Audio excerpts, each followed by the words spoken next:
Bueno, hoy vamos a comenzar el capítulo 3 de la carta a los Gálatas. Recuerden que venimos ya hace algunas semanas estudiando esta carta y hace 8 días terminamos el segundo capítulo. Y hoy vamos a comenzar con los primeros 5 versículos de la carta a los Gálatas, que tiene que ver con un regaño que le hace Pablo a los Gálatas. Es un regaño fuerte porque tiene una expresión muy conocida en el mundo cristiano, incluso a veces se utiliza para hacer bromas. Esa frase con la que arranca el capítulo 3, Pablo diciendo, oh Gálatas insensatos. Esa es una expresión fuerte, pues que obviamente nos va a dar cuentas de un regaño, pero más allá de eso, Pablo hoy o en estos versículos habla un poco sobre el antídoto a eso por lo que él los está regañando. Algo pasó en la iglesia de Gálatas, muy probablemente ustedes ya saben, porque los 2 capítulos anteriores que los estudiamos nos dan cuenta de qué era eso que estaba pasando allí en la iglesia de los Gálatas, y entonces ustedes ya podrán saber o imaginarse por qué esa expresión de oh Gálatas insensatos. Pero más allá, pues está el asunto de qué hacer, cuál es el consejo de Pablo, a qué los llaman para que esto que está pasando no se siga presentando. Vamos entonces a leer estos primeros 5 versículos para que comencemos. Dice así: oh Gálatas insensatos, ¿quién os fascinó para no obedecer a la verdad? A ustedes, ante cuyos ojos Jesucristo fue ya presentado claramente entre ustedes como crucificado. Esto solo quiero saber de entre ustedes. ¿Recibieron el Espíritu por las obras de la ley o por el oír con fe? Tan necios son, habiendo comenzado por el Espíritu, ahora van a acabar por la carne. Tantas cosas han padecido en vano, si es que realmente fue en vano. Aquel pues que les suministra el Espíritu y hace maravillas entre ustedes, ¿lo hace por las obras de la ley o por el oír con fe? Como ven, aquí Pablo está haciendo alusión inicialmente pues a algo negativo, a algo que merece una reprensión o algo que a él le parece que amerita una reprensión específica. Pero cuando hace esa reprensión, Pablo está haciendo un llamado a que ellos recuerden algo. Y este es un texto muy interesante porque hay otros textos que parecieran muy doctrinales, hay otros textos que parecieran que la manera de uno no caer en ciertos engaños tiene que ver con tener claridades frente a la palabra, tener claridades doctrinales. En cambio, en estos 5 versículos, Pablo habla de la experiencia. De manera pues que hay ocasiones en las que uno se escuda porque hay otros que saben más o hay otros que se han dedicado más tiempo. Hoy Pablo no está haciendo alusión a nada de eso. Hoy Pablo no está hablando de los que han estudiado mucho. Hoy Pablo no está hablando de los que son teólogos. Hoy Pablo no está hablando de los que tienen una vida dedicada por completo al servicio de Dios y entonces tienen mucho tiempo para prepararse en ciertos temas. Este regaño o esta exhortación de Pablo es sobre la experiencia de cada quien. Y es la experiencia que se tiene de Dios. Y entonces Pablo nos vamos a dar cuenta que aquí hace que los Gálatas recuerden su experiencia con el Dios uno y trino. Y en estos 5 versículos les habla primero de su experiencia o su relación con el Hijo, luego les llama a que recuerden cómo es su relación con el Espíritu Santo y luego les habla de su relación o su experiencia con el Padre. Comienza el texto, obviamente, con esa frase que llama tanto la atención, oh Gálatas insensatos, y llama la atención pues porque es una exclamación que refleja ira. Uno se lo imagina hablando con cierta sorpresa, con algo de amor, pero también con ira. Es como si eso que está pasando allá le hubiese sorprendido, como que le costó creer eso que le contaron, o le costó creer eso que estaba viendo, eso que vio en los Gálatas le causó sorpresa. ¿Y qué era lo que estaba pasando con los Gálatas?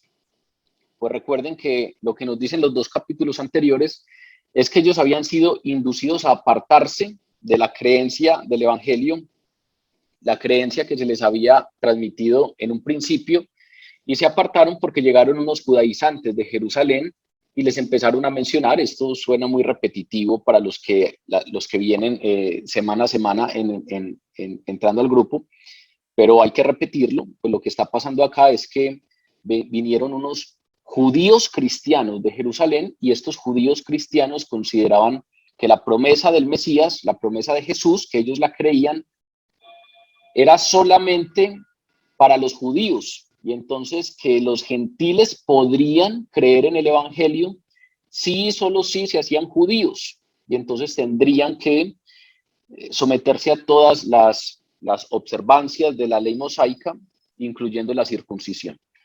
Los gálatas creyeron esto, y los gálatas entonces estaban yéndose hacia esta línea de los judaizantes. Estaban buscando circuncidarse, consideraban que tenían que llevar a cabo ceremonias, leyes ceremoniales para poder ser parte de los hijos de Abraham, y por lo tanto tener parte en la promesa que era a través de Jesucristo. Y entonces estaban cambiando su dieta, ya no comían ciertos alimentos porque les habían dicho que eran impuros, llevaban ciertas ceremonias de limpieza exterior porque les habían dicho que era necesario, etc. Eso es lo que está pasando allí. Esa es la razón por la cual Pablo se levanta y les dice: oh Gálatas insensatos. Esa palabra insensatos es interesante, viene del griego anoetos, y digo que es interesante porque cuando uno revisa cuál es el uso que se le daba en aquel tiempo a ese anoetos, a ese insensatos, tiene una idea directamente asociada no a una deficiencia mental, no a que algo esté funcionando mal en ellos en términos mentales, sino más se relaciona con un asunto de pereza y de descuido mental. Cuando les está diciendo insensatos, les está diciendo directamente que no eran estúpidos, por decirlo así, que no tenían ninguna debilidad mental, pero que optaron por no ejercer su inteligencia espiritual. Cuando se enfrentaron a esta enseñanza de los judaizantes, que contradecía el mensaje del Evangelio, pues ellos no se portaron de manera astuta, sino que más bien fueron dócilmente arrastrados hacia una idea falsa. Habían sido bien enseñados, con mucho cuidado habían sido enseñados en el Evangelio, incluso tuvieron el privilegio de haber recibido la enseñanza directamente de Pablo. Pero en el momento en el que llegó una idea falsa, en el momento en el que llegó una idea que distorsionaba el Evangelio, ellos, más bien con pereza y con descuido mental, se dejaron arrastrar. Esto es un asunto interesante porque vean que estamos hablando de temas mentales, estamos hablando de temas de razonar, estamos hablando de que cuando escuchamos algo, pues tenemos que no simplemente dejarlo pasar, sino que tenemos que saber qué es lo que nos están diciendo, qué es lo que estamos repitiendo. En ocasiones uno se encuentra que incluso en nuestros mismos grupos de oración terminamos repitiendo oraciones que ni siquiera hemos pensado mucho de qué se trata, o terminamos repitiendo cosas que ni siquiera tenemos plena claridad de qué se trata. Aquí lo que les está diciendo Pablo es eso. Ustedes suelen vivir su experiencia espiritual con pereza y con descuido, insensatos. Y por ser tan perezosos y descuidados mentalmente, entonces viene cualquier idea que distorsiona un poco el Evangelio, viene cualquier idea falsa que contradice el mensaje del Evangelio, y ustedes no logran reconocer esas diferencias. Ustedes no logran hacerle frente a esas diferencias, sino que se dejan arrastrar por ellos. Ese término griego, aparte de hablar de esa pereza y ese descuido mental, tiene todo que ver con una actitud errónea del corazón. Es decir, tiene que ver con, con cuando a uno le presentan algo que es bueno, pero que le distorsionan un poco el asunto. Y entonces no es tan fácil identificar que es malo. Por ejemplo, cuando Pablo habla del dinero, Pablo menciona que hay un asunto problemático con el dinero, que no es el dinero como tal, sino que en algunas ocasiones hay personas que creen que el dinero trae la felicidad y la satisfacción. En palabras de Pablo, esto es lo que él llama codiciosos. Y en ese sentido, dice que la búsqueda de las riquezas para estas personas les traen un lazo y les traen en muchas ocasiones codicias que son dañinas y que hunden a estas personas en destrucción y perdición. En la primera carta a Timoteo, Pablo le habla a Timoteo de estas cosas y le dice, cuidado con el dinero, cuidado con los codiciosos. Y cuando habla en esos términos, habla precisamente de ese asunto de la pereza y el descuido mental y habla de la actitud del corazón. Cómo a uno le pueden presentar cosas que parecieran buenas, pero que hay que saber sopesarlas, de qué manera están entrando al corazón, en qué manera las estamos aplicando, porque es allí en donde probablemente está la distorsión. ¿Qué quiero decir con esto? Quiero decir que muy probablemente cuando nosotros estemos enfrentados a una distorsión del Evangelio, no va a ser asociada a algo radical como Dios no existe, o no va a ser algo relacionado con creer en un Dios diferente al que creemos. Precisamente las distorsiones son eso, son que nos presentan parte de la verdad, nos presentan algo que se nos hace familiar y le dan un pequeño giro. Y para ese pequeño giro es que hay que estar preparados. Por eso él habla de pereza y descuido mental, por eso habla de insensatez, porque hay cosas que incluso en medio del descuido uno identifica.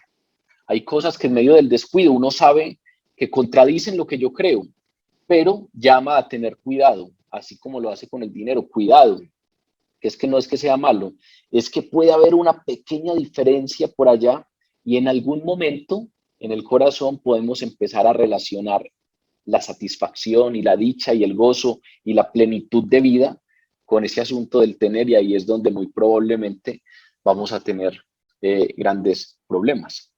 Aquí pasaba lo mismo. El asunto de las obras buenas, ahora nos vamos a dar cuenta que de ninguna manera es malo. ¿Cuál era el problema acá? El problema es que estos judaizantes no planteaban que esas obras fueran el resultado de algo que estaba pasando en el corazón, sino que esas obras eran necesarias para que pudieran ser salvos. Es decir, un asunto bueno lo estaban distorsionando y lo que estaban haciendo era añadir a la obra redentora de Jesús. Estaban diciendo que las personas no eran salvas por la obra redentora de Jesús, sino por la obra redentora de Jesús más las cosas buenas que hicieran. Entonces, como ven, es un pequeño giro, una pequeña distorsión, y es a eso a lo que se refiere Pablo con insensatez. Por eso lo relaciona con un asunto de pereza, de descuido, porque hay que estar pendientes. Pero ese término es un término que también utilizó Jesús. Si uno se va para los evangelios, resulta que en un momento particular Jesús utilizó el mismo término para amonestar o para regañar a los discípulos que iban camino a Emaús, cuando les dice, oh insensatos y tardos de corazón para creer lo que los profetas han dicho. Recuerdan que él estaba con ellos caminando y les explicó las escrituras, y ellos aún seguían tristes porque su Mesías había muerto, su maestro había muerto, y en ese momento él les dice, oh insensatos, les está diciendo cuán poco han profundizado en ese asunto de lo que dicen los profetas, cuán tardos de corazón han sido para creer lo que los profetas han dicho. Y como ven, ahí se plantea una relación muy interesante en ese asunto de estar pendiente en términos mentales, racionales, pero también hacer que eso baje al corazón. El problema de estos discípulos tampoco era un problema mental. El problema de estos discípulos cuando Jesús los regaña es que han sido tardos de corazón para creer lo que los profetas le han dicho. Tiene que ver con la dificultad que nos da a veces de pasar las cosas realmente por el corazón, tardos de corazón. Eso tiene que ver con el asunto de recordar. Recuerden que la palabra recordar es una palabra muy interesante porque viene etimológicamente de recordari. Y recordari, ese cordari es la raíz de corazón, de donde viene cardio y cardiología. Recordari significa literalmente volver a pasar por el corazón. Cuando uno recuerda un suceso es porque está volviéndolo a pasar por el corazón. Y en ese sentido el corazón es precisamente nuestro ser racional. Es como si Jesús aquí les estuviera diciendo, ustedes sí saben lo que dijeron los profetas, pero como que no lo están pasando por el corazón. Como cuando nosotros a veces repetimos cosas y ni siquiera sabemos qué es lo que estamos diciendo. O cuando a veces repetimos oraciones que hemos escuchado y ni siquiera entendemos exactamente qué es lo que implican esas palabras que estamos repitiendo. Aquí es como si Jesús les dijera, ustedes conocen lo de los profetas, pero qué tardos de corazón son para creer lo que han dicho los profetas. Los Gálatas, entonces, eran iguales. Los Gálatas eran insensatos y recuerden que Jesús les dijo insensatos a 2 discípulos, de manera pues que eran creyentes, incluso conocían a Jesús e incluso pues eran salvos, ¿sí? Eran parte de la iglesia, pero, pero recibieron el regaño. Lo mismo está pasando aquí, cuando Pablo dice, oh Gálatas, recuerden que esta carta es dirigida a la iglesia de Gálatas, y entonces cuando él dice, oh Gálatas, se refiere a los de la iglesia de Gálatas, le está diciendo a creyentes, porque también cuando uno lee esta expresión, oh Gálatas insensatos, termina creyendo que esa expresión siempre va dirigida a los de afuera, siempre va dirigido a los que no conocen, siempre va dirigido a otro diferente a mí, que conozco o que me congrego o que oro o que leo la palabra o que soy creyente. Todo lo contrario, la expresión va directamente dirigida hacia nosotros. Los Gálatas insensatos somos los creyentes insensatos, somos los cristianos insensatos que en ocasiones vivimos con cierta pereza y con cierto descuido nuestra fe y nos gustan más los automatismos, nos gusta más la repetición sin razonamiento, perdón, nos gusta más hacer las cosas casi que de manera automática, mecánica, sin pensarlo demasiado, que reflexionándolo a fondo, es algo que nos pasa a todos en algunos momentos, y en este caso eso les estaba pasando a los de Gálatas, que conocían bien el Evangelio, pero por a veces portarse tan automáticamente, por haberse acostumbrado a esa pereza y ese descuido en la manera de llevar a cabo su fe, llegaron unos judíos de Jerusalén, distorsionaron un poco un asunto que pareciera pequeño, pero en los 2 capítulos anteriores ya nos dimos cuenta que esa pequeña distorsión significaba contradecir totalmente el Evangelio, y a ellos les presentaron enfrente una idea que era totalmente diferente a lo que ellos creían, pero como se las presentaron en ciertos términos muy parecidos a lo que ellos solían escuchar, como los que se las presentaron no eran extraños cualquiera, sino que eran algunos que decían venir de la iglesia de Jerusalén, entonces lo creyeron. Y eso nos suele pasar a nosotros. A nosotros se nos presenta alguien y nos pone credenciales y nos dice, yo estudié teología, o yo soy de tal comunidad, o yo soy sacerdote hace tantos años, o yo tal cosa, y solo por esas credenciales nosotros con descuido escuchamos lo que tienen por decirnos. Recuerden que hace 8 días estudiamos que Pablo le hizo una reprensión a Pedro, porque en algún momento aún los líderes cristianos más sobresalientes pueden cometer errores, y como Pablo le dice a Pedro, cuando vi que no estabas andando rectamente conforme a la verdad del Evangelio, me tocó reprenderte. Es decir, Pedro mismo en algún momento no anduvo rectamente conforme a la verdad del Evangelio. Aquí pasó lo mismo. Vinieron algunos con credenciales y entonces tragaron entero. Esto entonces, muy seguramente, de Gálatas insensatos, nos cae a todos. Nosotros preferimos escuchar descuidadamente, confiando en que por las credenciales del que nos lo dice, pues ahí ya tenemos, nos desentendemos nosotros de la responsabilidad de saber si está bien dicho o está mal dicho. Ustedes en este momento están escuchándome, pero recuerden que varias veces lo hemos mencionado, cada uno es responsable de a dónde se expone, cada uno es responsable de a dónde expone su corazón, cada uno es responsable de lo que escucha.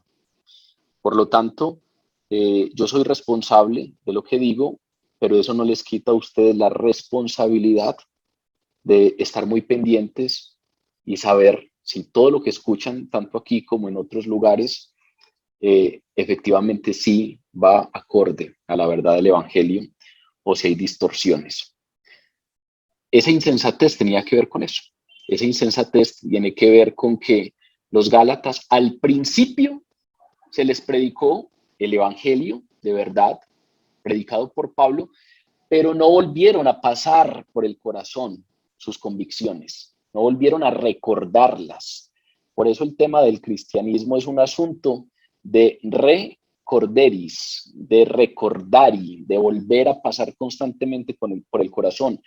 Todos los días hay que volver a pasar por el corazón las convicciones en las que creo, porque si no, hace algún tiempo las tuve claras, como los Gálatas, que al principio Pablo se las dejó muy claras, pero con el tiempo se les fueron distorsionando hasta el punto en el que llegaron algunos de Jerusalén y les presentaron algo falso y lo creyeron. Todos los días hay que volver a pasar. Esa es la importancia de la oración diaria, y esa es la importancia de la lectura a diario de la palabra, y esa es la importancia de congregarse, y esa es la importancia de que constantemente nos tengan que repetir las mismas cosas. Aquí los lunes cuando nos reunimos, en muchas ocasiones ustedes vuelven y escuchan algo que ya ha sido dicho. Constantemente volvemos a mencionar que somos salvos por la obra redentora de Jesús. Constantemente hay que volver a mencionar que es por gracia. Constantemente hay que volver a mencionar algunos fundamentos de nuestra fe, y eso es precisamente recordar. Eso es volver a pasar por el corazón para que lo tengamos fresco, para que lo tengamos claro, para que en el momento en el que llegue el día malo, en el momento en el que llegue la distorsión, podamos estar lo más despiertos posibles. En este sentido, los Gálatas pues simplemente fueron llevados por otra doctrina. Muy seguramente siguieron sus caprichos o siguieron sus impulsos. Eso es lo más complejo en este asunto, que a veces cuando a uno le presentan algo que es abiertamente incómodo, que es abiertamente distinto, que es algo que no me parece atractivo, pues difícilmente yo me voy a ir por ahí, pero lo que normalmente pasa es que a veces se nos presentan cosas que van muy alineadas con nuestros impulsos, con nuestros caprichos, o nos hacen sentir cosas buenas, y bueno, muy probablemente esto fue lo que pasó acá. Pablo, frente a ese tema de la insensatez, en diferentes cartas hace una exhortación contraria, y quiero que nos concentremos en dos, simplemente de pasón, porque a veces pareciera que tuviéramos como una especie de dualidad entre las cosas espirituales y las cosas racionales. Y lo espiritual se discierne a nivel espiritual, sí, Pero cuando uno discierne cosas espirituales a nivel espiritual, no quiere decir que la razón no está al servicio del espíritu en ese sentido. Cuando Pablo, por ejemplo, exhorta a los romanos, en el capítulo 12 de la carta a los romanos, les dice: les ruego por las misericordias de Dios que presenten sus cuerpos en sacrificio vivo, santo, agradable a Dios, que es vuestro culto racional. Vean que Pablo, en términos espirituales, habla de que nuestra razón, nuestro pensamiento, nuestra inteligencia, nuestra capacidad de diferenciar algo bueno de algo malo, nuestra capacidad de comparar, nuestra razón, que a veces pareciera que cuando hablamos de creer y de razonar en términos espirituales, pareciera que dejamos al margen la razón, y no vamos a entender las cosas a nivel racional. No se trata de un discernimiento a nivel racional, pero sí tiene todo que ver en que la razón juega un papel al servicio de los discernimientos espirituales. Entonces Pablo les dice: les ruego que presenten sus cuerpos en sacrificio vivo, santo y agradable a Dios. Y cuando habla de nuestros cuerpos, habla de todo lo que somos. Habla de nuestra capacidad de observar. Estén atentos y observen. Escuchen con atención. Habla de nuestra memoria, sean capaces de recordar. Habla de nuestra capacidad de hacer análisis comparativos. Habla de nuestra capacidad, de todo lo que somos. Presenten sus cuerpos como sacrificio vivo, santo y agradable a Dios, que ese es su culto racional. No se conformen a este siglo, sino transfórmense por medio de la renovación de su entendimiento, para que comprueben cuál es la buena voluntad de Dios, agradable y perfecta. Si ustedes ven, eso es un discernimiento espiritual impresionante. Discernir cuál es la voluntad de Dios. Hay muchos momentos en los que ustedes probablemente tienen que tomar una decisión, y muy probablemente en medio de esa decisión quieren saber cuál es la voluntad de Dios frente a esa decisión. Todos constantemente en la vida estamos frente a ese tipo de situaciones. Y frente a ese tipo de situaciones, a veces entonces entendemos que ese tipo de discernimientos son espirituales. Quiero discernir cuál es la buena voluntad de Dios, agradable y perfecta. Pero si ustedes ven, en medio de ese discernimiento espiritual, Pablo no deja al margen la razón. Preséntense ustedes totalmente como sacrificio vivo, que es el culto racional. No se conformen a este siglo, es decir, no se conformen a los parámetros del tiempo presente en el que viven. Hacer eso implica un ejercicio constante de estar atentos a qué es lo que me propone el mundo y saber exactamente, no conformarme a ello, sino transfórmense por medio de la renovación de su entendimiento. Vuelve y habla de nuestra capacidad de entender. Vuelve y habla de dejen que lo espiritual transforme su manera de entender, pero no está dejando al margen nuestra forma de entender. Nos está diciendo que lo espiritual transfórmense por medio de la renovación del entendimiento para que comprueben cuál es la buena voluntad de Dios. Como ven, Pablo ahí a los romanos les está hablando de un discernimiento espiritual para el cual se utiliza la razón. Por lo tanto, eso mismo les está diciendo aquí a los Gálatas. Cuando les dice insensatos, no está hablando de un asunto meramente espiritual para lo cual no hay que tener en cuenta la razón. No. Pablo, aquí cuando dice insensatos, ya sabemos que ese término tiene que ver con pereza y descuido mental, y les está diciendo: ustedes están viviendo lo espiritual con descuido y están dejando al margen su capacidad de entender, su capacidad de recordar. No están volviendo a recordar, a volver a pasar por el corazón las verdades que a ustedes ya les fueron expuestas. Lo mismo pasa en la carta a los Efesios. En el capítulo cuarto a los Efesios, versículo 23, Pablo les dice a los Efesios: renuévense en el espíritu de vuestra mente. Ahí pareciera lo mismo. Ese renuévense no es un asunto racional, ese renuévense es un asunto espiritual, pero pero cuando habla de mente, cuando se habla de entendimiento y cuando se habla de razón, están hablando de nuestra capacidad cognitiva, de lo que somos, de nuestra capacidad de observar, vuelvo y repito, de escuchar, de analizar, de hacer un análisis y saber qué es lo que está pasando, qué es lo que estoy escuchando. La renovación de nuestro espíritu también tiene que ver con nuestros pensamientos, la renovación de nuestra mente. Todo eso tiene que ver con esa expresión, o Gálatas insensatos. Ahora usted, pues ahí donde está, muy probablemente también podría pensar en cuántas veces nosotros nos exponemos ante alguien que nos habla y con descuido simplemente escuchamos sin ni siquiera prestar demasiada atención. Mi hermana, por ejemplo, recuerdo que siempre decía, nosotros conocimos a Dios en un grupo de oración por acá, por la casa, por nuestra casa, y mi hermana decía que yo oraba igual a como, a como oraban las personas del grupo. ¿Por qué? Pues porque nosotros aprendemos por reflejo, porque nosotros aprendemos por imitación. Y efectivamente mi forma de orar, si tenía y tiene todo que ver con la forma en que oraban los hombres y las mujeres que Dios puso ahí en mi camino y de los cuales he aprendido.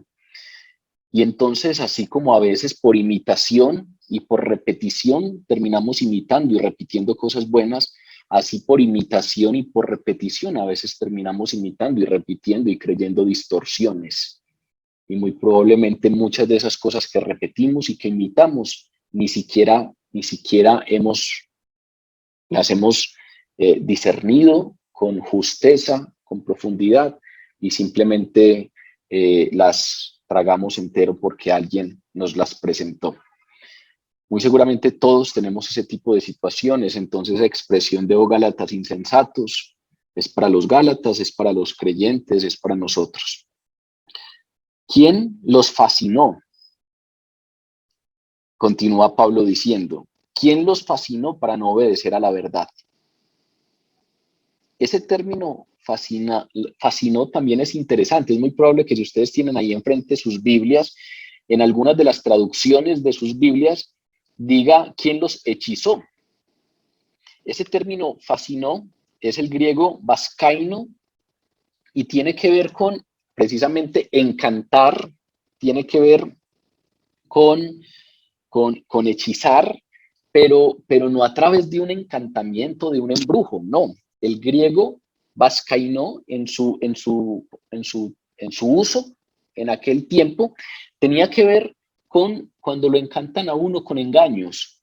No tiene nada que ver con un asunto mágico, tiene que ver con el engaño, tiene que ver con cuando lo fascinan a uno con promesas falsas, tiene que ver incluso, hay algunos textos en los que lo relacionan con encantar a través de elogios, cuando vienen y lo elogian mucho a uno y uno termina finalmente creyendo todo lo que le dicen, porque a través de esos elogios uno se sintió bien y entonces eso que me presentaron fue muy cómodo para mí.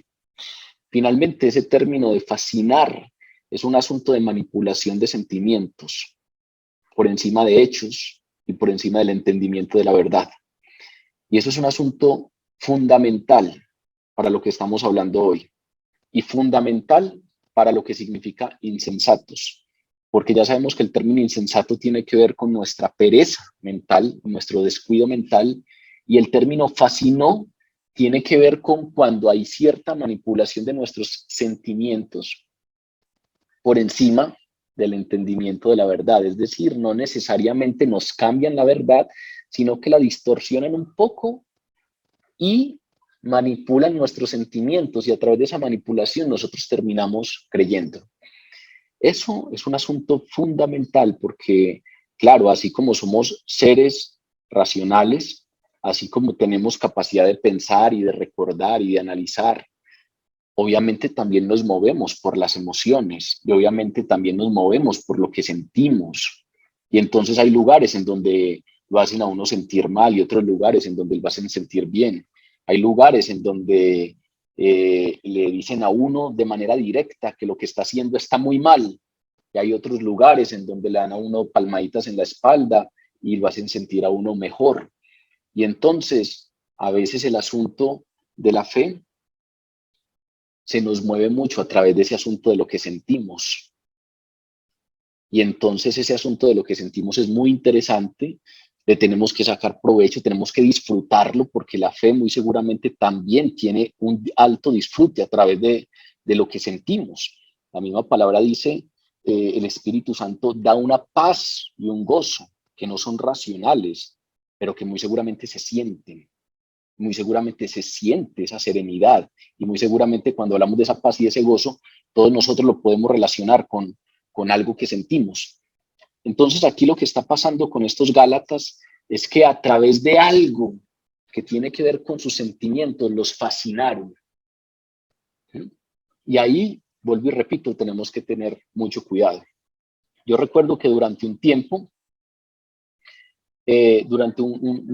en mi vida, yo fui a un grupo de universitarios de una parroquia, la parroquia San Miguel Arcángel. Y durante un tiempo coordiné ese grupo de universitarios. Y una de las cosas que más me preocupaba cuando coordinaba ese grupo de universitarios es que cuando llegábamos los sábados y nos reuníamos y teníamos un espacio, un salón cómodo para orar, y entonces lo preparábamos y poníamos cojines en el piso e invitábamos a un buen músico para que nos acompañara en la oración, y la gente llegaba y empezábamos a orar, y no orábamos a secas, sino que había un buen guitarrista tocando las cuerdas, y era un lugar cómodo, en silencio, a veces con la luz tenue para que nada distrajera, etcétera. En ese momento lo que se sentía era algo muy especial. Y entonces, obviamente eso no me preocupaba, pero luego, en el transcurso de la semana, a veces cuando conversaba con algunos de los que iban al grupo, me decían que no eran capaces de orar en su casa, o que cuando oraban en su casa no sentían lo mismo, o cuando llegaba el sábado temprano al grupo, y habían algunos que llegaban temprano, en muchas ocasiones decían cosas como, no veía la hora que fuera el sábado, porque es que en mi casa yo no siento lo mismo. Es como si esa sed espiritual tengo que esperar a que sea sábado para llenarla, porque Dios no está en mi casa, o yo no lo encuentro en mi casa. Y lo que realmente pasa ahí es que relacionamos la fe con el sentir, con las percepciones, con que es más difícil orar en la casa a secas, a capela, o con el fondo de un programa de televisión que alguien está viendo, en vez de orar como se oraban los sábados, con un buen músico, una buena guitarra, tal vez un buen aroma, una luz tenue. Todas esas cosas son muy interesantes para practicarlas en la fe, pero también entonces tenemos que estar despiertos a ello. Como muy probablemente a veces relacionamos la fe solo con un asunto de sentir, con un asunto de sentimientos que va más allá de las convicciones claras que tengo en el corazón y con el entendimiento claro que tengo de aquello en lo que creo. Porque lo que le pasó aquí a los Gálatas es que no fueron víctimas de algún hechizo, aunque vuelvo y repito, en algunas versiones, en algunas traducciones, ese quien los fascinó lo traducen por quien los hechizó, y está bien, pero el contexto no tiene nada que ver con un encantamiento mágico. Tiene que ver con dejarse engañar con ideas distorsionadas que ellos debieron reconocer como falsas. ¿Quién los fascinó? ¿Cómo se dejaron convencer de que la fe no era suficiente y que faltaba algo, y que tenían entonces que someterse a las leyes ceremoniales mosaicas para poder ser salvos? ¿Quién los engañó? Si ustedes ya lo tenían tan claro, para regresar a las ceremonias y los requisitos del antiguo pacto. ¿Quién los fascinó? ¿Qué les dijo? ¿Qué les hizo sentir? ¿Cómo manipuló sus corazones? ¿Cómo fue que eso pasó? Pregunta Pablo, para que algo que estaba tan claro, ustedes hayan dejado que lo distorsionaran de esa manera. Y vean que comienza un asunto muy interesante, porque a partir de este momento Pablo comienza a decirnos que lo que debieron hacer ellos, hasta este momento pareciera que estoy hablando muy de de temas de entender toda la doctrina, nada, no tiene nada que ver con eso. Tiene que ver con estar atentos en nuestro pensamiento y en nuestro entendimiento a cosas que Dios ha hecho en nosotros. A partir de este momento, Pablo entonces dice: ¿quién los fascinó para no obedecer a la verdad? A ustedes, ante cuyos ojos Jesucristo fue ya presentado claramente como crucificado. Es decir, Pablo les está diciendo que la propia experiencia que ellos tenían de la salvación debió impedir su fascinación con ideas falsas. No les está diciendo que tenían que ser maestros de la ley. No les está diciendo que debieron haber estudiado más el antiguo pacto para no, nada. No les está diciendo nada de eso. Por eso arrancamos diciendo, el asunto de la razón y el asunto del entendimiento no son para los que estudian teología. No estamos hablando de aquellos que se dedican a un servicio 100% a Dios, como un sacerdote, por ejemplo, que tiene que conocer muy bien la doctrina, el cuerpo de la doctrina. No, aquí Pablo les está diciendo: cuidado, que ustedes fueron perezosos y descuidados mentalmente. Se dejaron fascinar, se dejaron encantar por cosas que, más allá de darles un argumento claro en contra, lo que hicieron fue manipularle un poco los sentimientos. Pero a continuación dice: aquellos a los que ustedes debieron estar atentos es a su propia experiencia de salvación. Ni siquiera le está diciendo vayan y lean libros, no. No está diciendo vayan y léanse todo el catecismo, todo. No está diciendo nada de eso. Les está diciendo cómo fueron fascinados ustedes ante cuyos ojos ya fue presentado Jesús como crucificado. Es decir, sí hay que conocer asuntos doctrinales, pero con eso que él dice, basta. Ustedes conocen a Jesús crucificado. A ustedes les presentaron a Jesús en la cruz. Ustedes creen y conocen que fue necesario que Jesús muriera en la cruz por nuestros pecados.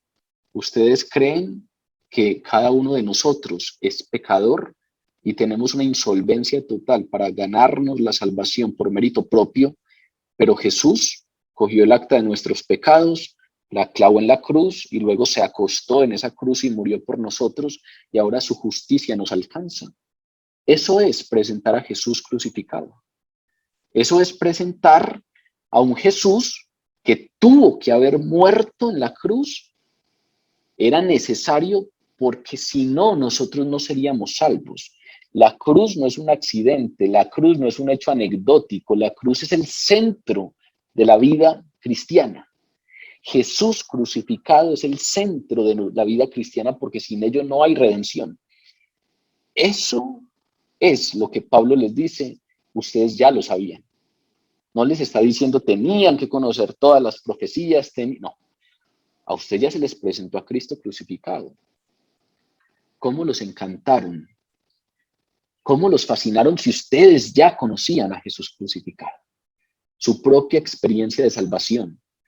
Todos nosotros, hoy, muy seguramente, sabemos que somos salvos sí, y solo si Jesús nos alcanza el sacrificio en la cruz del Calvario de Jesús.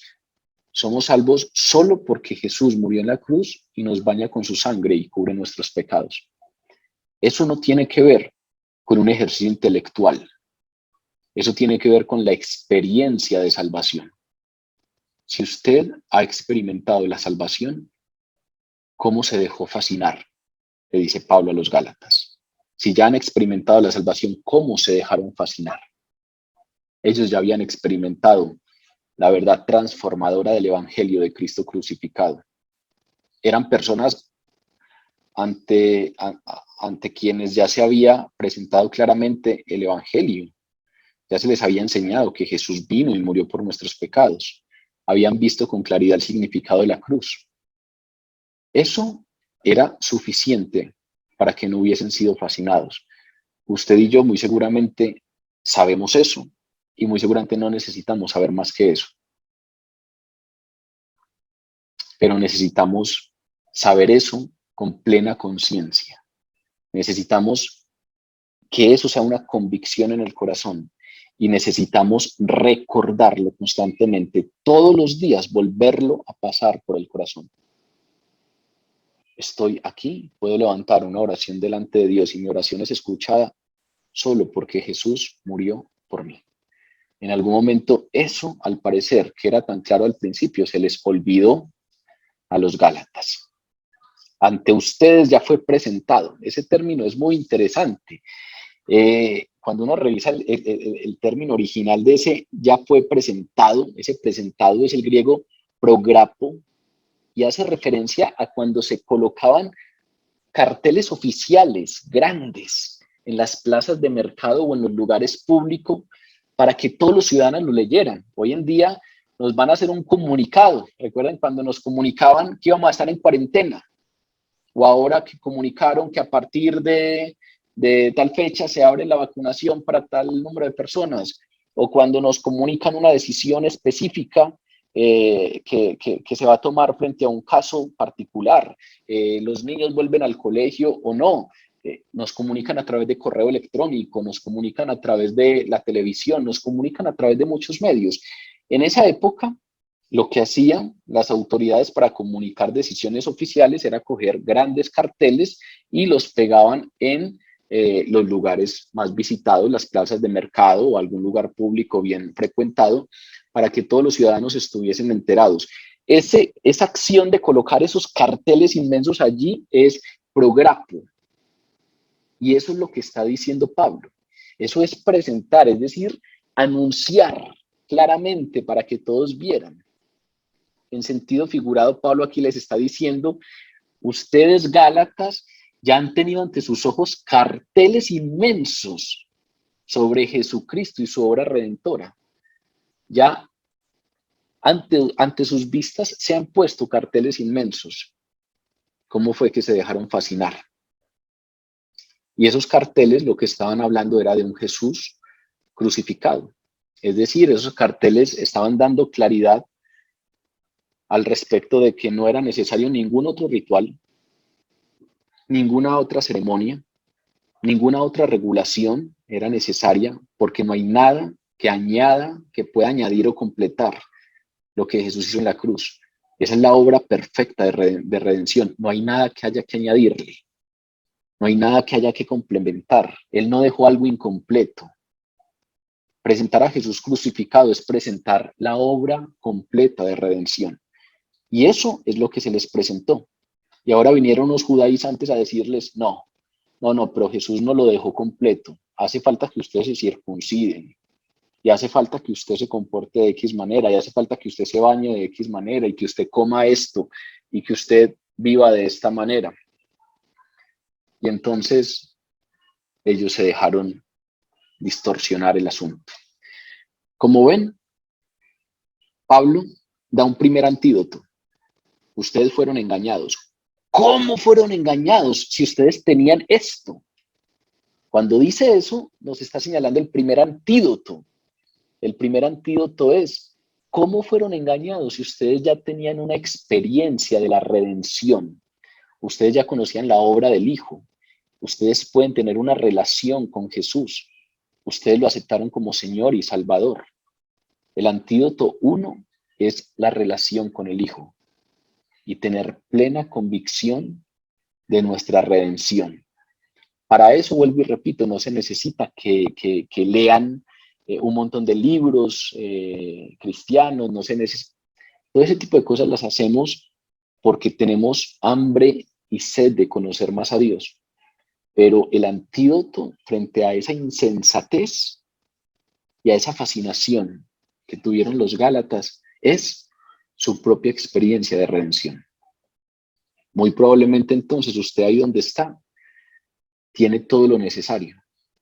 Y cuando Pablo le dice insensato, y cuando nos dice es que nos hemos acostumbrado a vivir nuestra fe con pereza y descuido mental, y cuando nos dice han dejado de lado su razón, y entonces por eso a veces vienen y no distinguen las distorsiones. Cuando nos dice eso, nos presenta un primer antídoto y es la experiencia de redención. Recuerde constantemente su experiencia de redención. Recuerde si fue necesario algo extra. Recuerde en qué momento estaba. Recuerde qué pasó.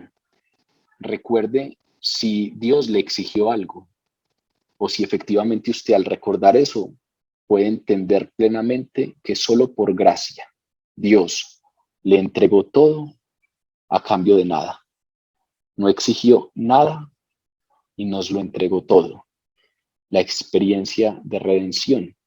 Solo eso, dice Pablo, hubiese bastado para que ustedes identificaran la falsedad de las ideas de estos judaizantes. Luego nos dice los versículos 2 al 4. Esto solo quiero saber de ustedes. ¿Recibieron el Espíritu por las obras de la ley o por el oír con fe? ¿Tan necios son? Habiendo comenzado por el Espíritu, ahora van a acabar por la carne. Tantas cosas han padecido en vano, si es que realmente fue en vano. Estos otros 3 versículos del 2 al 4, Pablo dirige la atención hacia esa otra persona de la Trinidad, el Espíritu Santo. En el primer versículo nos habló del Hijo, de la experiencia de redención y de nuestra relación con Jesús. Ahora nos habla del Espíritu Santo. Y lo primero es que nos da una verdad clara. Nos dice, recibieron el Espíritu Santo por obras o por la fe. El segundo antídoto para no haber sido engañados, el segundo antídoto contra eso que vivieron, que los apartó del camino correcto, era la experiencia con el Espíritu Santo. Era recordar la recepción del Espíritu Santo. Ustedes recibieron el Espíritu Santo y tuvieron que cumplir requisitos. Se les dijo, no, ustedes no lo pueden recibir porque ustedes tienen una vida XYZ, o si no dejan tal pecado, entonces no recibirán el Espíritu Santo. O ustedes recibieron el Espíritu Santo por la gracia de Dios. Pablo los está haciendo recordar primero su redención y ahora su experiencia de redención, y ahora los hace recordar su recepción en el momento en el que recibieron el Espíritu Santo. Claro, es una pregunta retórica porque la respuesta es obvia. La respuesta es, recibieron el Espíritu Santo por gracia, por un asunto gratuito de Dios. Pero hay una afirmación que no quiero dejar pasar de largo. Pablo, de manera indirecta, está afirmando que todos los creyentes, aún los insensatos, ojo a esto, ¿a quiénes les está hablando? A los Gálatas, como les dije antes, insensatos, porque no estuvieron atentos, porque se dejaron engañar, porque se desviaron. Y a esos mismos que les dice insensatos, a esos mismos les da una afirmación, ustedes ya recibieron el Espíritu Santo. Y eso es un asunto que a veces pasa desapercibido. A veces nosotros como que andamos queriendo recibir el Espíritu Santo. Claro, hay un asunto diferente y es ser llenos del Espíritu Santo en términos de dejarme controlar por el Espíritu Santo. Que cada vez sea menos yo y más el Espíritu obrando en mí. Que cada vez yo sea capaz de rendir más mi voluntad a lo que el Espíritu quiere hacer en mí. Pero aquí Pablo está diciendo, todos recibieron el Espíritu Santo. Y hay algunas claridades muy probablemente que sea necesario hacer. En Romanos capítulo 8, versículo 9, Pablo dice, si alguno no tiene el Espíritu de Cristo, no es de Cristo. De manera pues que nosotros que estamos aquí reunidos tenemos dos realidades. O somos cristianos y tenemos el Espíritu Santo, o no somos cristianos. No existe un término medio, no existe la posibilidad de yo soy cristiano, pero todavía no he recibido el Espíritu Santo. Yo soy cristiano, pero me estoy preparando para mi bautizo en el Espíritu. No existe algo como eso.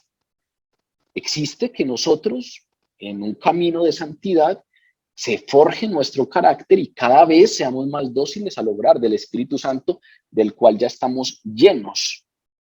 Por eso es que Pablo, cuando nosotros pecamos, Dice, no contristéis al Espíritu Santo. Eso significa no entristezcan al Espíritu Santo que vive en ustedes, que habita en ustedes. No quiere decir que cuando pecamos el Espíritu Santo se va. El Espíritu Santo nos fue dado y somos sellados con el Espíritu Santo en el momento en el que creímos en Jesucristo como Señor y Salvador. Y no se va. Por eso, cada vez hay que recordarlo y todas las mañanas, pues rendir nuestra voluntad a la obra del Espíritu Santo para que nos ayude cada vez a tener una mejor vida delante de Dios. Pero todos los cristianos o tienen el Espíritu Santo o no son cristianos. No me lo estoy inventando yo, vuelvo y leo textualmente Romanos capítulo 8, versículo 9. Si alguno no tiene el Espíritu de Cristo, no es de Cristo.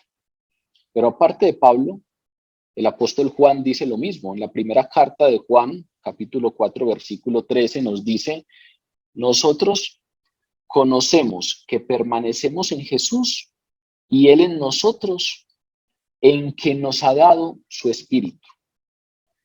Lo que es una garantía para nosotros de que en Él permanecemos y Jesús permanece en nosotros es que ya tenemos el Espíritu.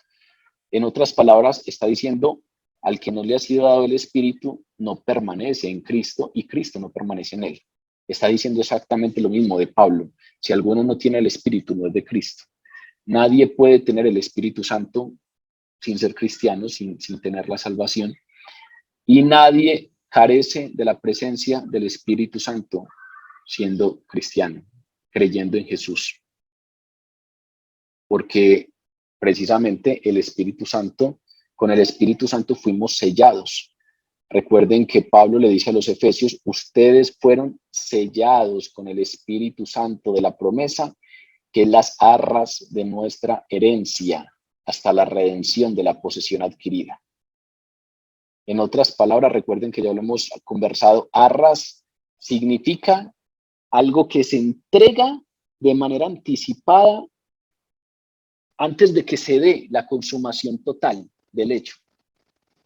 Se utilizaba en dos sentidos. El primer sentido en el que se utilizaba el término arras era cuando uno pagaba una cuota inicial o daba un pago anticipado para demostrar la seriedad de las intenciones de compra. Es como cuando uno va a vender algo, alguien va a vender el carro y hay un comprador muy interesado y el comprador le dice, yo le doy un anticipo y no lo muestre más.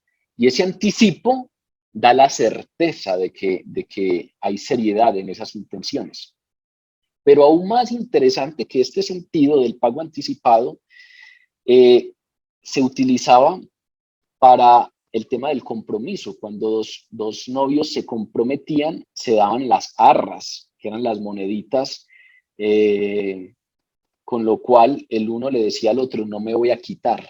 Y vean que en ambos casos la compra todavía no se ha efectuado. Es un pago anticipado, pero te lo doy mostrando que no me voy a quitar. El matrimonio no se ha efectuado, pero cuando se entregaban las arras, pues el prometido a la prometida y viceversa se estaban diciendo, no se ha efectuado el matrimonio, pero no me voy a quitar. En el griego moderno hay una palabra muy interesante con la que llaman al anillo del compromiso matrimonial, y esa palabra es un término derivado de ese término arras. Hoy en día todavía en griego, cuando se utiliza el anillo de compromiso, tiene esa misma idea de algo que anticipadamente yo me comprometo a ello sin que esté consumado. Y vean que exactamente eso está diciendo Pablo en Efesios. Ustedes fueron sellados con el Espíritu Santo de la promesa, que es las arras de nuestra herencia hasta la redención de la posesión adquirida. Es decir, nos están diciendo ustedes, cuando conocieron a Jesús, ya ustedes adquirieron una posesión, ya ustedes tienen derecho a una herencia, que es la herencia celestial. Pero claro, ustedes no van a disfrutar de ello de manera completa, sino hasta que estén en gloria, en la gloria. Mientras tanto, para que tengan precisamente esas arras, para que tengan la certeza de esa herencia que les pertenece, se les dio el Espíritu Santo. Imagínense lo que hay detrás de eso. Detrás de entender que tengo el Espíritu Santo, puedo entender a Dios como un prometido, entregándome las arras y diciéndome, a pesar de que todavía no estés en la gloria, te doy la seguridad de que la posesión que has adquirido es segura. No me voy a quitar. Este pacto que hago contigo, no me voy a quitar de aquí. Todavía no se ha consumado, se consumará en la gloria, pero te doy las arras, la certeza. Por eso es que la fe, el autor de la carta a los Hebreos, la llama la certeza de lo que se espera. Porque cuando uno tiene fe en Jesucristo, no es fluctuante en términos de desconocer cuál va a ser mi destino eterno. Por el contrario, entender que he recibido el Espíritu Santo da la certeza de lo que espero, porque tengo seguridad de la posesión adquirida. El Espíritu Santo, y entenderlo como algo que recibí, Pablo dice, póngale atención a eso, porque si ustedes meditan, si ustedes pasan por el corazón ese asunto de que recibieron el Espíritu Santo, pues tendrían todo lo necesario, también le dice a los Gálatas, para haber identificado ese engaño. Ustedes recibieron esas arras, y ya no hablo de los Gálatas, sino que hablo de nosotros. Recibimos el Espíritu Santo, partiendo de la idea, pues, de la afirmación de Pablo. Todos los que estamos aquí reunidos, si somos cristianos, recibimos el Espíritu Santo. Algunos lo habrán recibido de una manera muy llena de percepciones, muy llena de sentimientos, sintieron cosas, tuvieron un descanso en el Espíritu, pero recuerden el asunto de la fascinación. No tiene todo que ver con sentimientos. La fe hace parte, los sentimientos hacen parte de la fe, las percepciones hacen parte de la fe, sentimos cosas en ocasiones.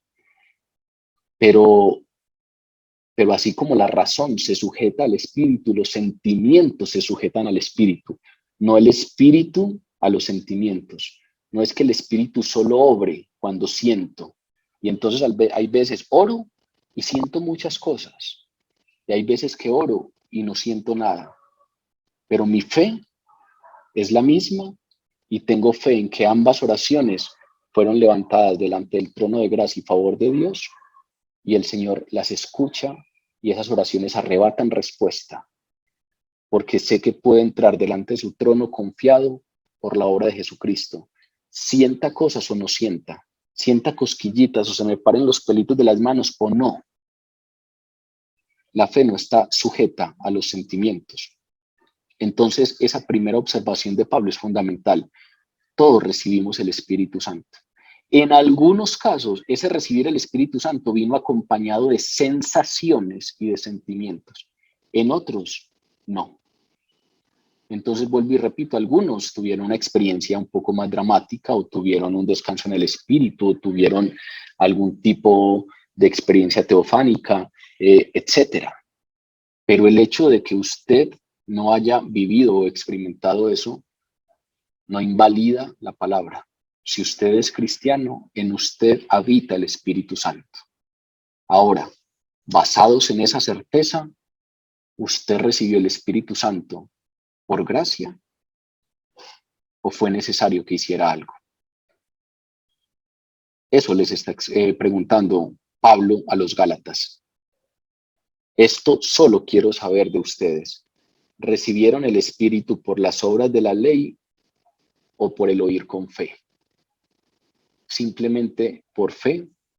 Recuerden que la salvación viene por gracia, por medio de la fe. Solo por ello somos salvos y solo por ello viene el Espíritu Santo. Precisamente a través de la venida del Espíritu Santo comienzan cosas a pasar en nuestra vida. Y a partir de la venida del Espíritu Santo vienen a manifestarse las obras. No nos piden obras para recibir el Espíritu Santo. Las obras son el resultado de que venga el Espíritu Santo. Es decir, recibir el Espíritu Santo no es la meta de la vida cristiana. Recibir el Espíritu Santo es la fuente, el origen de la vida cristiana. Recibir el Espíritu Santo no es producto de tener cierto tipo de vida, de unas calidades muy altas o de unas connotaciones morales muy altas. No, es lo contrario. Recibimos el Espíritu Santo solo por gracia, independiente de nuestra vida, y el someternos al Espíritu Santo que mora en nosotros es lo que trae una vida diferente, es lo que trae un estilo de vida diferente. A ninguno Dios nos exigió un estilo de vida X para recibir el Espíritu Santo. Someternos al Espíritu Santo que ya habita en nosotros es lo que nos llevará a vivir conforme a esa clase de vida que Dios ha pensado para nosotros. Esa es la obra del Espíritu Santo. Poco a poco ir puliendo nuestro carácter. Y ahí precisamente viene lo que dice Pablo. Habiendo comenzado por el Espíritu, continúa Pablo diciéndonos, ahora van a acabar por la carne. No les está diciendo que después de que recibieron el Espíritu no es necesario someter la carne y no es necesaria las obras, sino que ellos pensaron que las obras de la carne podían ser el origen, podían ser lo que les llevara a recibir el Espíritu Santo y a la salvación. Ahí es muy importante un equilibrio en la discusión. Y para ese equilibrio es fundamental traer al apóstol Santiago, la carta de Santiago, porque la carta de Santiago nos da unas claridades inmensas frente al tema de las obras. Santiago pregunta acerca de la fe que no produce buenas obras y dice que eso es una fe que no salva. La pregunta de Santiago es muy directa.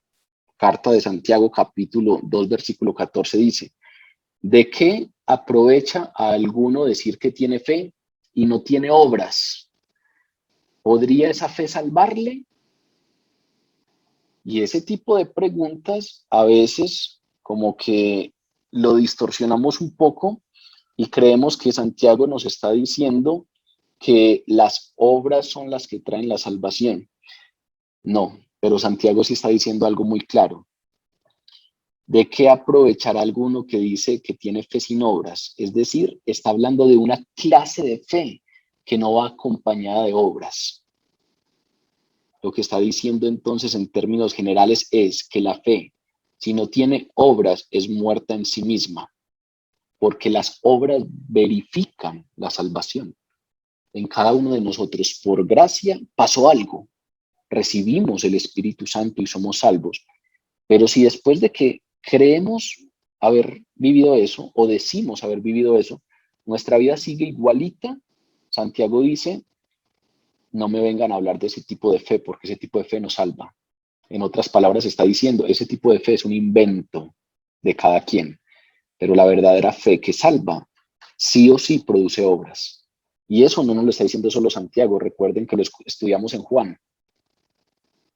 Ustedes son los vástagos y yo soy la vid y ustedes despegados de mí o alejados de mí, nada pueden hacer. ¿Y qué dice a continuación Jesús? ¿Qué hace el Padre? El Padre es el viñador. Y a toda rama que no da fruto, lo corta y lo echa al fuego. En otras palabras, está diciendo, si ustedes están pegados a la vid, a Jesús, sí o sí dan fruto.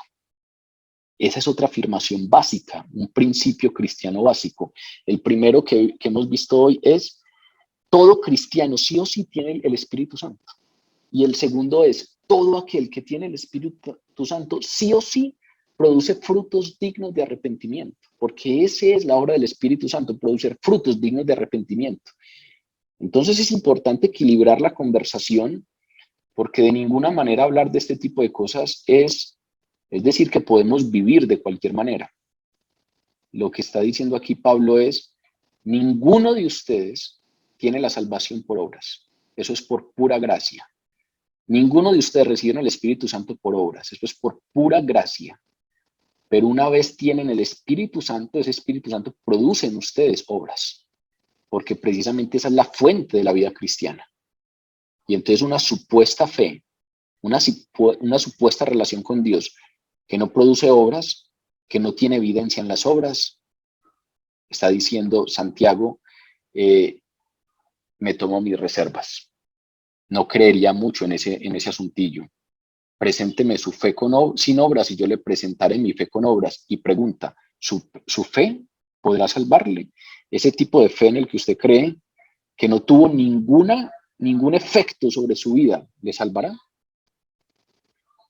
Aquí lo que está pasando es que los Gálatas llegaron al legalismo, es decir, creyeron que las obras no eran fruto, sino que eran requisito para ser salvos. Eso es el legalismo. Tienes que circuncidarte para poder hacer parte de la promesa.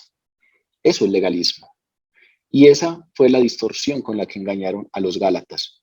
Como ven, pasa lo mismo que con el dinero. No es malo en sí mismo, pero si se entiende de mala manera, puede producir inmensos daños. Las buenas obras, todos somos llamados a buenas obras, pero cuidado con confiar en nuestros propios esfuerzos frente a la salvación. Cuidado con pensar que por nuestras buenas obras somos salvos, porque eso sería añadirle algo a la obra de Cristo Jesús. Y ante nosotros ya fue presentada la obra de Cristo Jesús con claridad. Y nosotros ya hemos recibido el Espíritu Santo. Ahora, claro, hay una actitud del corazón que nos lleva a todos los días querer someter nuestra voluntad al Espíritu Santo. ¿Habrá cosas que nos cuestan? Sí, a todos. La santificación es un asunto de todos los días. ¿Resbalamos a veces en las mismas cosas? Sí. Incluso hacemos cosas que a veces creemos que están bien y con el tiempo el Espíritu Santo nos da convicción de pecado. Claro, una de las promesas de Jesús es el Espíritu Santo vendrá y les dará convicción de pecado. Es decir, poco a poco, aún cosas que ustedes ni siquiera las relacionaban con algo que no era benéfico para ustedes, pues se van a dar cuenta que no necesariamente es lo que Dios tiene para ustedes. Actitud del corazón frente a esas obras. Eso es lo que les estaba pasando a los Gálatas. El legalismo se diferencia de la obediencia verdadera en la actitud del corazón. El uno es repugnante a Dios. Las buenas obras, creyendo que a través de ellas me voy a salvar, es creer en mis propios méritos para la salvación y desconocer los méritos de Cristo Jesús. Es repugnante para Dios. Pero las buenas obras, como resultado de lo que el Espíritu Santo está haciendo en mí, suben delante del trono de Dios como olor fragante, dice la palabra. Es lo mismo que las oraciones. Si uno revisa el Evangelio, Jesús nos enseña que una oración humilde que busca la voluntad de Dios y su gloria es agradable al Padre. Recuerden aquella anciana que por allá en silencio oraba, o aquel publicano que por allá oraba sin levantar los ojos porque se creía indigno. Y dice Jesús que sus oraciones llegaron ante el Padre. Pero recuerden aquel fariseo que oraba en voz alta en la plaza pública y dando gracias a Dios, decía, gracias Señor, porque yo no soy como este, como aquel y como aquel. El acto es el mismo, oración, pero hay una intención del corazón en la oración que puede hacer que ese acto sea repugnante para Dios, y hay otra intención del corazón que puede hacer que ese acto sea agradable a Dios. Con el tema de las obras es lo mismo. Hay obras que se constituyen en legalismo, en confiar en nuestras propias fuerzas, pero una actitud del corazón clara puede llevarnos a que esas obras las entendamos como el resultado del obrar de Dios en mí.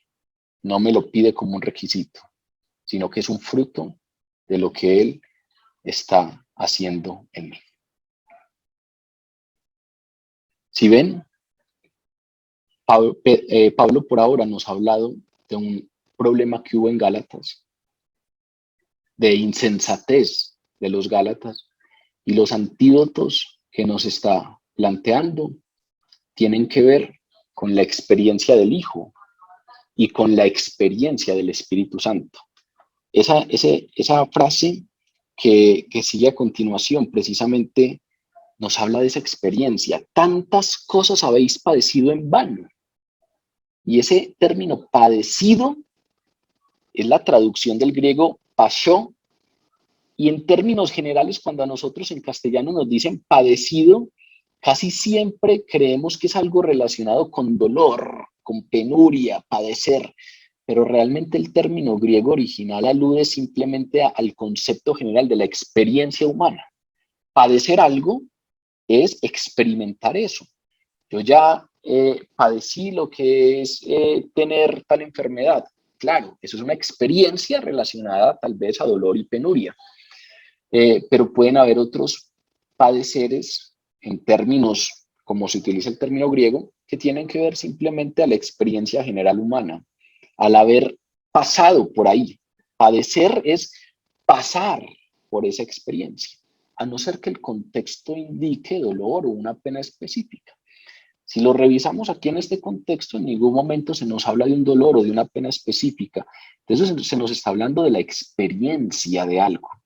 Cuando Pablo aquí dice, ustedes ya han padecido esto en vano, tantas cosas habéis padecido en vano, lo que está diciendo es, tantas cosas han vivido en vano, tantas cosas han experimentado en vano. Vean que otra vez vuelve a la experiencia.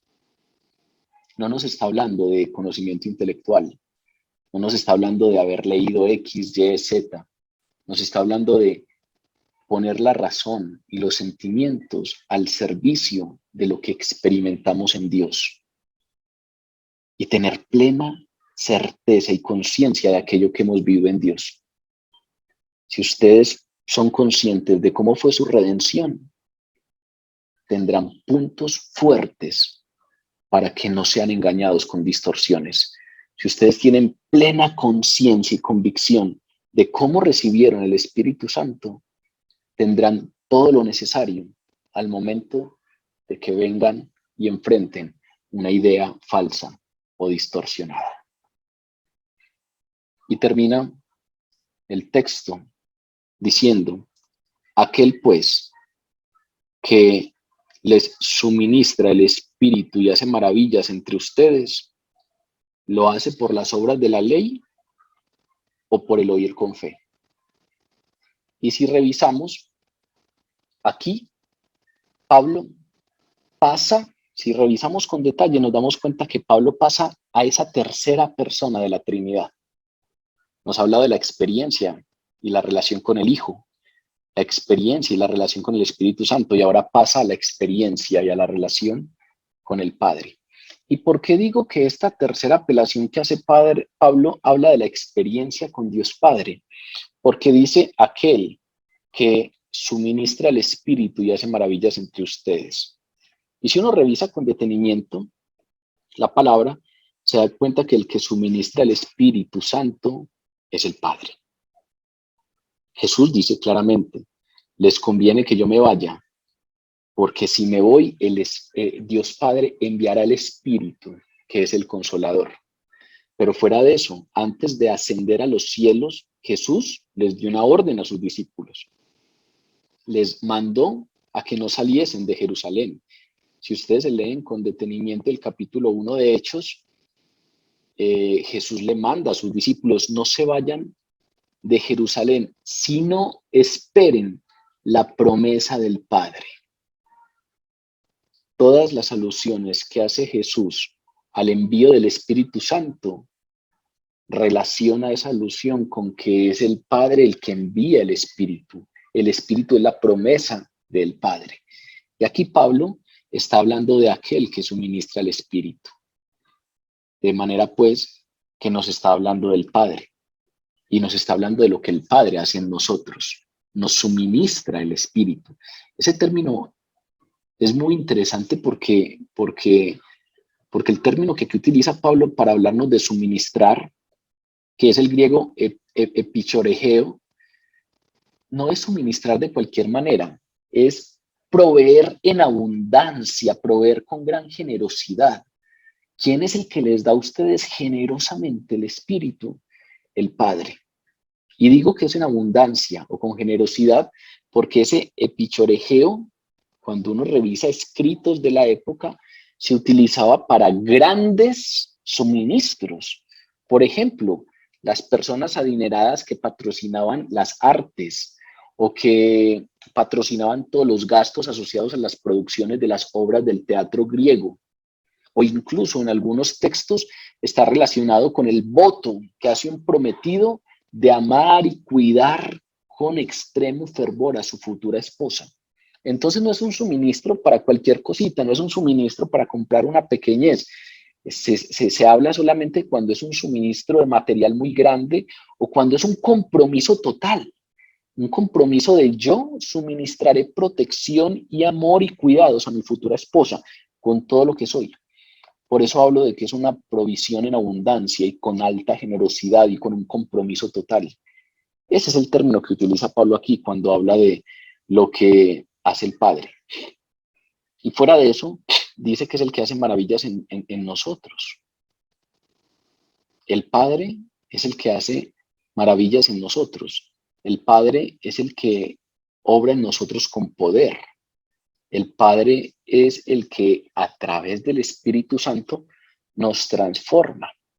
Por ejemplo, cuando aquí se habla de hace maravillas, ese término maravillas, dunamis, es el mismo término exactico que utiliza, por ejemplo, Pablo cuando le escribía a los Corintios en la primera carta y les dice, entre ustedes fue presentado el Evangelio con demostración del Espíritu y de poder.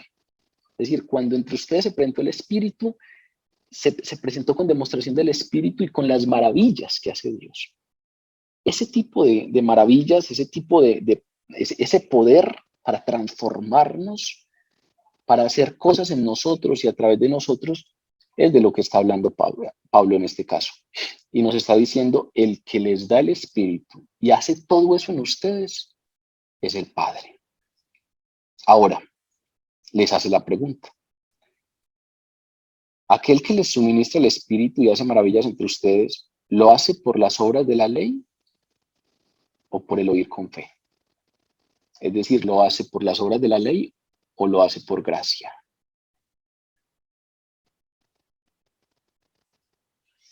De nuevo les dice, si ustedes piensan en su relación con el Padre, si piensan en que son pecadores y que pueden venir delante de Él, si piensan en lo que Él hace en ustedes y son conscientes de lo que ustedes harían en X circunstancias, pero lo que Dios empieza a hacer en ustedes, si son conscientes de la obra que Dios está haciendo en ustedes, si son conscientes de que pueden relacionarse con Dios Padre, el que les suministra el Espíritu, y son capaces de experimentar lo que Él está haciendo en sus vidas, tendrían un antídoto contra el engaño.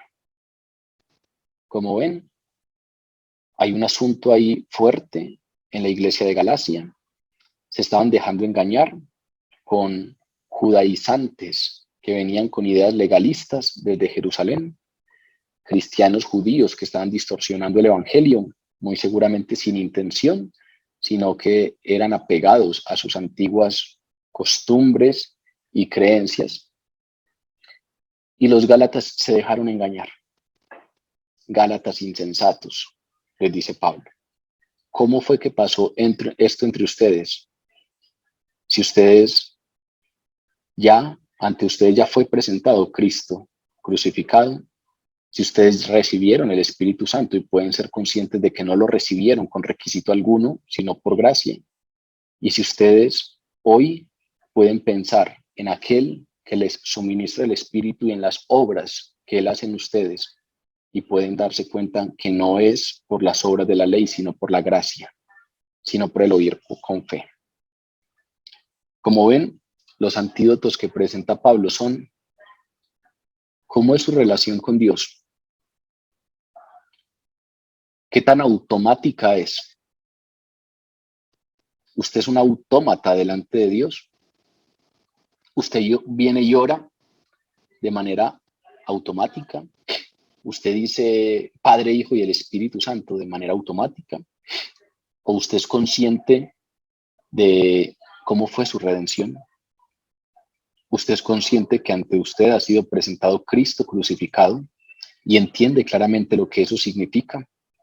Entiende que por su pecado usted no podría nunca, por mérito propio, ganarse la herencia prometida en el cielo, sino que todo es solo por la gracia, a través del sacrificio de Cristo Jesús en la cruz del Calvario. Usted, que ha recibido el Espíritu Santo, tiene plena claridad de que lo recibió solo por gracia. Y ese Espíritu Santo que está actuando en usted, usted es consciente que ese poder y esas maravillas y eso que Él está cambiando poco a poco en usted es solo gracia. Lo hace el Padre por las obras de la ley o solo por el oír con fe. La experiencia, el ser plenamente conscientes de nuestra relación con Dios y tener conciencia de cómo experimentamos esa relación. A veces tenemos palabras ya, frases ya construidas, a veces oramos con las mismas frases ya construidas, repetimos las mismas cosas, vamos a los mismos lugares de manera muy automática. Y no quiero decir que con ello que evadan rutinas, porque los ritos y las rutinas son fundamentales en esto. Quiero decir, cuidado con las rutinas vacías, porque recuerden el término, Gálatas insensatos. E insensatez, recuerden que según el origen que estudiamos, tiene todo que ver con pereza y descuido mental. Cuando hacemos las cosas sin darnos mucho cuenta de qué estamos haciendo. Ahí es donde empezamos a tener problemas. El problema no es que tenemos que leer esto y aquello y tenemos que conocer la patrística y tenemos que saber qué dijo San Agustín y tomar. En ningún momento nos están diciendo eso. Relación con el Padre, con el Hijo y con el Espíritu Santo, y hágalo de manera consciente y sepa en qué cree y piense, medite en lo que Dios ha hecho en su vida, en cómo Dios le ha redimido. Medite en cómo usted ya recibió el Espíritu Santo sin que Dios le exigiera nada a cambio, solo por pura gracia, y cómo Dios obra en su vida por pura gracia. Ese, para Pablo, es el antídoto completo frente al engaño y frente a la insensatez que estaban padeciendo estos gálatas. Si usted ha recibido la salvación mediante la confianza en Cristo crucificado, si usted ha recibido la plenitud del Espíritu Santo, si usted tiene el poder del Espíritu del Padre que mora y obra en usted, haciendo maravillas, y maravillas tienen que ver con milagros de sanaciones, pero maravillas también tienen que ver con pulir nuestro carácter y poco a poco irnos dando cuenta de cómo Dios va quitando y cambiando cosas que nosotros sabíamos que teníamos. Si usted es consciente de eso, ¿cómo puede confiar en su propio esfuerzo? Eso es lo que le pasó a los Gálatas. Pasaron de la gracia al legalismo, a confiar en su propio esfuerzo. No es un asunto intelectual, es un asunto de relación. Pero desde lo espiritual y desde el discernimiento espiritual, también Pablo nos llama a no dejen la razón al margen. Los asuntos espirituales se disciernen a nivel espiritual, pero con todo el ser, su razón, sus sentimientos, sus percepciones, todo usted, su mente, su entendimiento, su forma de abrirse a la existencia, todo está sometido a ese discernimiento espiritual. No nos está fraccionando y nos está, por el contrario, diciendo, cuidado, que ustedes están fraccionando. Están metiéndole a esto mucho emoción, mucho sentimiento y están dejando al margen la razón y están meditando poco en la experiencia que ya han vivido con el Dios uno y trino. Medite en ello, dice Pablo, y en consecuencia usted será llevado al descanso y al abandono en Dios. Si usted medita en lo que Dios ha hecho en usted y en su relación y experiencia con cada uno de las personas de la Trinidad, No habrá otra salida. Usted descansará y se abandonará en Dios, entendiendo que nada ha hecho usted, que nada puede hacer, pero que Dios todo puede hacerlo en usted. Es el antídoto para prevenir y es el antídoto para corregir. Si usted en este momento tiene algunas distorsiones en las que tenga que pensar, Pablo hoy es claro. Y si usted no tiene ninguna, medite y piense en ello de manera preventiva para cuando llegue la distorsión. Nuestra relación con el Dios uno y trino, con el Padre, el Hijo y el Espíritu Santo.